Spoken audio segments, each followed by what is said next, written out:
저는 코딩 교육 되게 중요하다고 생각하는데요. 저도 코딩을 전혀 못하는데 그래도 배우고 싶어서 혼자 열심히 노력하고 있습니다. 지금도 혼자 배우고 있는 상태인데요.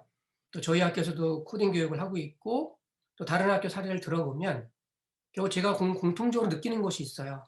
학생들한테 얘기를 들어보면 너무너무 어렵대요. 그리고 특히 우리 인문계 학생들 들어보면 "다시는 코딩 안 배우겠다."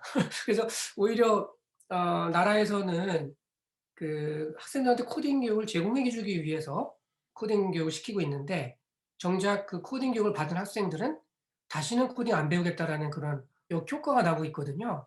도대체 왜 그럴까 고민해 봤더니 코딩이니까 '그래 그럼 컴퓨터공학과 선생님한테 맡기면 되겠다.' 그럼 컴퓨터공학과 선생님들은 후생을 대상으로 가르치는 그 경험을 가지고 비슷하게 그걸 교양용으로 제공하는 거죠. 그러다 보니까 좀 공학적인 접근이 많고 특히나 안타까운 것이 파이썬을 가르치는 대학 같은 경우에 그 수학 문제 해결하는 걸 많이 낸다고 하더라고요. 그러니까 뭐 인문계 학생들한테는 정말 좀 어렵게 느껴지게 되는 거죠. 뿐만 아니라 되게 일방적인 경우가 많고요. 학생이 되게 많아서 교수와 학생 사이의 관계가 일방적일 수밖에 없고 효율성 때문인지 몰라도 아주 획일적인 그런 것을 가르치고 그것을 이해시키는 그런 방식으로 전통적인 방식의 교육을 하다 보니까 좀 지루한 경우가 되게 많죠. 더군다나 이제 이것이 함축적으로 요약되어 있는 것이 바로 시험인 것 같아요. 저는 코딩을 강의하면서 기말고사를 그것도 전교생한테 동일한 문제를 내서 평가한다는 얘기를 듣고 정말 깜짝깜짝 놀랐어요. 근데 많은 대학들이 그렇게 하더라고요. 코딩을 강의하면서 시험을 본다는 게 말이 된다고 생각하십니까? 정답이 없는 것이 코딩인데 거기에 정답을 강요한다는 거 정말 무시무시하죠. 근데 저는 제 전공에서도 그렇고 제가 가르치는 수업에서도 그렇고 시험을 보지 않습니다. 시험을 보지 않고 프로젝트를 진행하게 하거든요. 각자 학생들이 원하는 것들 또는 팀 프로젝트도 괜찮아요. 학생들이 원하는 것을 스스로 하게 하고 그렇게 하면 어떻게 될까요? 각자 하고 싶은 것을 하기 때문에 다양성과 자율성이 존중이 되고요. 또 같은 문제를 해결하는데 코딩이라는 것이 하나의 길만 있는 것은 아니거든요. 하여튼 문제 해결이 중요한 것이지 그 과정 자체가 정답이 있는 것은 아니거든요. 따라서 각자 자기 문제를 해결하는 방식으로 배우다 보면 다양한 해결책이 가능해지고요. 또 물론 당연히 또 실패할 수 있겠죠, 과정에서.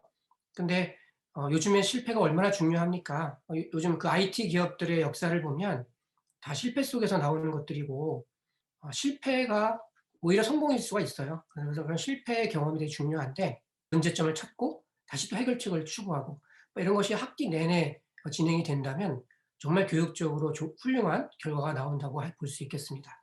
제가 나중에 그런 프로젝트 사례들을 좀 보여 드리겠습니다. 저희 학교에서 우리 한림대 학생들이 진행했었던 프로젝트를 보여 드리면 되게 여러분들께 도움이 될 것 같습니다.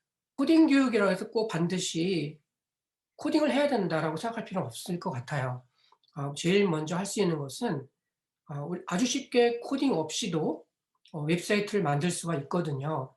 그래서 여러분들도 아마 알고 있는 사람도 꽤 있을 거예요. 이 뭐 윅스닷컴이라든가 이런 여러 사이트들이 많아요 되게. 코딩을 하나도 몰라도 웹사이트를 만들 수가 있어요.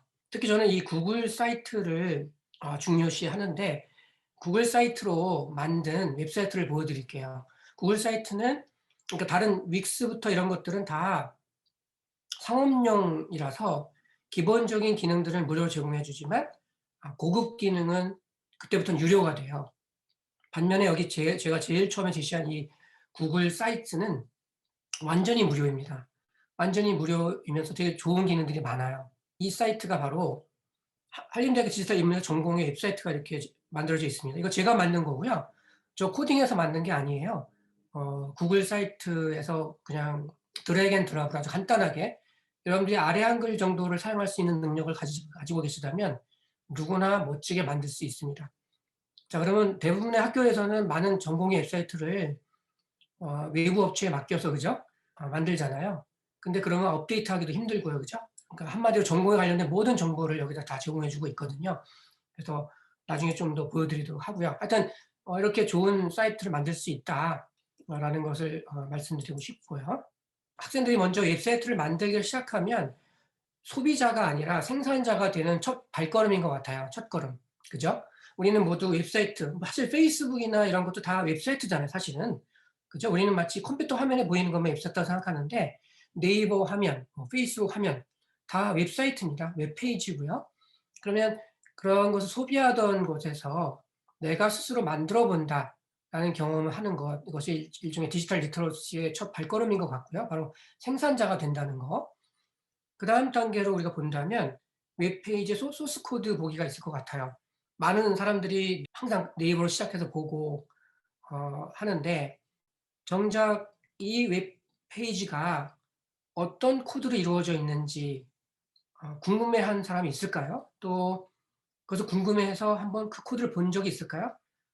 여러분들 중에 본 사람은 있겠지만 너무나 간단하기 때문에 그냥 네이버에서 오른쪽 클릭해서 아무 화면에서 오른쪽 클릭해서 소스 코드 보기 하면은 바로 이런 화면이 뜨잖아요. 그죠? 이거는 저는 근데 처음에 이걸 알게 됐을 때 깜짝 놀랐어요. 그 매트릭스라는 영화를 보신 적 있으시죠? 거기에 보면은 막 "파란 약 먹을래? 빨간 약 먹을래?" 이렇게 물어보잖아요. 그래서 제가 어느 약인지는 모르겠는데 어느 약을 딱 먹으면 이제 실제 세계를 이제 보게 되는 거죠. 그런데 마치 저는 그런 느낌이었어요. 나는 근데 여태까지 그 화려한 웹페이지를만 보고 살았는데 그 웹페이지가 이렇게 한 번에 클릭만 하면 그 원래 어떻게 생겼는지를 보여주는구나 라는 걸 알게 됐어요. 그래서 깜짝 놀랐어요. 바로 여기 이렇게 네이버가 여기 보이잖아요. 근데 우리가 아는 그 네이버 그 웹페이지가 바로 이런 모습을 하고 있다는 거예요. 학생들이 이런 거를 아는 게 되게 중요할 것 같아요. 그래서 여기에 HTML이라고 되어 있잖아요. 그래, 우리 웹사이트, 웹페이지라고 하는 것은 바로 이렇게 HTML이라고 하는 언어로 만들어진 것이다. 이것이 바로 코딩이다라는 거죠. 많은 사람들이 이걸 또 보면, 어휴, 이거 너무 어려운 거 아니야? 이렇게 생각하기 쉬워요. 근데 사실 알고 보면 무지무지하게 쉽거든요. 자, 그래서 저는 먼저 웹사이트를 만들게 하고, 그 다음에 HTML로 시작하자. 그래서 HTML을 배우는 가장 쉬운 곳. 여러분 생활 코딩이라는 웹사이트 아시나요? 이 정말 어 좋은 사이트고요. 무료고요. 이것을 운영하는 분이 이공이라는 분인데 이분도 국문과 출신이에요. 그래서 정말 잘 가르치고요. 어 동영상 하나당 뭐 길어봐야 10분, 15분 이 정도 되는 것이고 여기에 오면 온갖 언어를 다 배울 수가 있어요, 무료로. 특히 저는 학생들한테 제 수업을 듣는 학생들한테 반드시 여기에 있는 웹1 가장 기본 수업 HTML과 인터넷이라고 하는 이 수업을 꼭 듣게 하거든요. 이거 사실은 한 2-3 일이면 다 할 수 있어요. 꼭 한번 해 보시길 권합니다. 특히 자녀분들이나 일반인들 한번 꼭 해 보시길 권해요. 제가 근데 그 생활 코딩을 들어보라는 것이 꼭 코딩을 다 그걸 외워서 암기하라는 뜻이 전혀 아닙니다. 그냥 듣고 나서 다 잊어버려도 돼요. 근데 그냥 HTML을 한번 배워보는 게 되게 중요하다는 거죠. 그다음 걸 보여드리고 싶은데요. 바로 이 타이니 클라우드라는 건데요. 이거는 코드를 자동으로 생성해 주는 그런 사이트예요. 그러니까 앞으로 아마도 인공지능이 많이 발달하게 되면 그 자동으로 아마 코드를 짜 주게 되는 세상이 올 것 같아요. 우리가 코딩을 배우는 것이 꼭 내가 스스로 코드를 작성하기 위해서 배우는 것이 아니라는 거죠. 여기 타이니 클라우드라는 데 가시면 요렇게 보이는데요.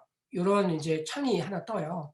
제가 여기서 "안녕하세요."라고 썼습니다. 이렇게. 근데 요게 한 문장뿐만 아니라 뭐 내가 하여튼 쓰고 싶은 모든 걸 여기다 쓰면 돼요 그냥. 편집을 다 할 수가 있어요. 색깔도 집어넣을 수가 있고 이미지도 집어넣을 수가 있고 다 할 수 있습니다. 자, 그런데 여기 툴스에 가면 여기에 소스 코드라고 있어요. 그래서 요거를 누르면 요렇게 코드가 생성이 된다는 자동으로. 여기 안녕하세요를 제가 방금 쓴 것이 보이죠. 그죠?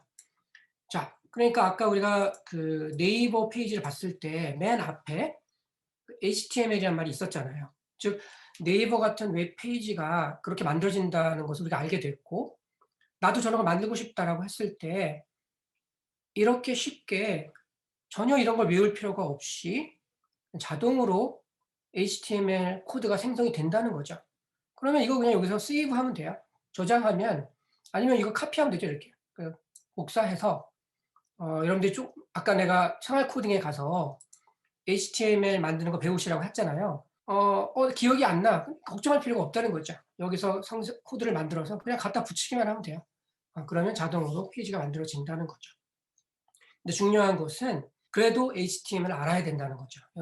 지금은 우리가 그 실감을 못하지만 나중에 하다 보면 설사 인공지능이 모든 코딩을 대신해 준다 하더라도 코딩을 이해할 필요는 있습니다. 그것이 되게 중요하고요. 하나만 더 보여드릴까요? 여기 HTML5 app이라는 데가 있는데요. 자, 이것도 되게 재밌어요. 이것은 아예 이런 그 템플릿을 제공해 주는 거예요, 아예. 그래서 기본적인 웹사이트를 이렇게 보여주고요. 내가 여기서 요걸 내가 한번 써봐야지. 그러면 이런 웹사이트를 제가 그냥 다운로드 받으면 돼요. 거기서 그냥 코드만 바꾸면 되는 거죠. 자, 이런 웹사이트란 말이에요. 그러면 내가 이걸 다운로드 받으면 이 코드를 내가 다 볼 수가 있어요. 코드를. 그러면 그 코드를 마치 이런 모양으로 해서 내가 바꾸기만 하면 되죠. 여기서 이름을 이티리얼이 아니라 뭐 김용수 이렇게 바꾸기만 하면 되는 거예요. 그러니까 이런 식으로 이 사이트에서 수많은 그런 템플릿을 제공해 주기 때문에 대신 코드는 알아야 돼요. 그죠? 내가 그걸 다 작성할 필요는 없지만 여기에 이름을 집어넣으면 되는구나. 여기는 뭐가 들어가는 거구나. 이렇게 그냥 이해만 할 수 있으면 된다는 거죠. 요게 지금 사진이구나. 자, 그런 식으로 많은 기술이 발달하고 있기 때문에 우리가 전혀 고민할 필요 없다는 거죠. 그다음 단계로 진행한다 하면 구글 드라이브 안에 구글 앱스 스크립트라는 앱이 들어가 있어요. 그래서 요렇게 그 코드를 짤 수가 있어요. 자, 이게 뭐냐면요. 다시 한번 한림대학교 디지털 인문학습 웹사이트 만에 들어오셨다고 치면 제가 그 페이지의 맨 아래에 여기 설문 클릭 미라고 한 데가 있어요. 클릭을 한번 해 보세요. 그래서 아주 간단한 설문이 있거든요. 그 설문에 한번 응해 보세요. 요런 코드를 짜 놨거든요. 그러면 그 설문에 응해서 여러분들이 답을 보내면 자동으로 여러분들한테 이메일이 발송이 돼요. 제가 미리 써 놓은 이메일이 발송이 되게 설정을 해 놓은 거예요. 따라서 저는 일일이 저한테 제 웹사이트에 와서 설문에 응하는 사람을 하나하나 확인해 보고 그때마다 이메일을 보낼 필요가 없는 거죠. 별거 아닌 거라고 여러분 생각할지 모르겠는데 저는 엄청난 거라고 생각해요. 왜냐하면 이런 학교든 아니면 직장에 취업해서 직장에 들어가든 어떤 업무를 볼 때 웹페이지에 방문하는 사람들로부터 자기 그 웹페이지에 어떤 설문을 조사를 하고 한 10만 명이 거기에 응답을 했다. 그럼 그 10만 명들한테 한 번에 자동으로 이메일을 발송을 하고 또 첨부 파일로 뭐 쿠폰 같은 것도 보내줄 수가 있고 그렇게 할 수 있다면 얼마나 일이 효율적이겠습니까? 근데 제가 참 안타까운 게 가령 설문조사 한다 그러면 사람들 대부분 이렇게 해요. 종이에다가 설문지를 만들어 가지고 그걸 몇백 장 복사를 해서 수업 시간에 학생들만 나눠줘요. 그리고서 그거를 응답을 다 받아 가지고 다시 수거를 해서 그걸 또 일일이 엑셀에 또 입력을 합니다. 그다음에 그거를 통계를 내고 이래요. 자, 근데 구글 드라이브에는 다 알고 계시겠지만 구글 설문이라는 게 있고 아까 보여드린 것처럼 이렇게 클릭을 하면 구글 설문이 이렇게 뜨고 여기에도 답을 쭉 하면 엑셀에 해당하는 그런 스프레드시트에 여러분들의 응답이 자동으로 쫙 쌓이고요. 그럼 거기에 이메일 주소가 있잖아요. 여러분들이 응답할 때 이메일 주소. 바로 그 이메일 주소에 이 코드가 작동을 하면서 사실 요건 제가 만든 거거든요. 그러니까 중요한 거는 남들이 만들어 놓은 그런 앱을 사용하는 것이 아니라 나한테 필요한 앱을 내가 구글 드라이브 안에서 자바스크립트만 알면 아주 쉽게 이런 코드를 짜서 업무를 자동화할 수 있다는 거죠. 다들 이런 능력을 가지고 있다고 상상해 보면 그 업무의 효율성이 엄청나게 향상이 되겠죠. 우리 대학생들도 졸업할 때 이런 능력을 가지고 졸업한다면 기업체에서도 얼마나 좋아하겠습니까? 그죠? 자, 그래서 그런 것들을 우리가 할 수 있다는 것이고요. 바로 이런 식으로 우리 코딩에 접근하는 것이 어떨까라고 생각을 하고 있습니다.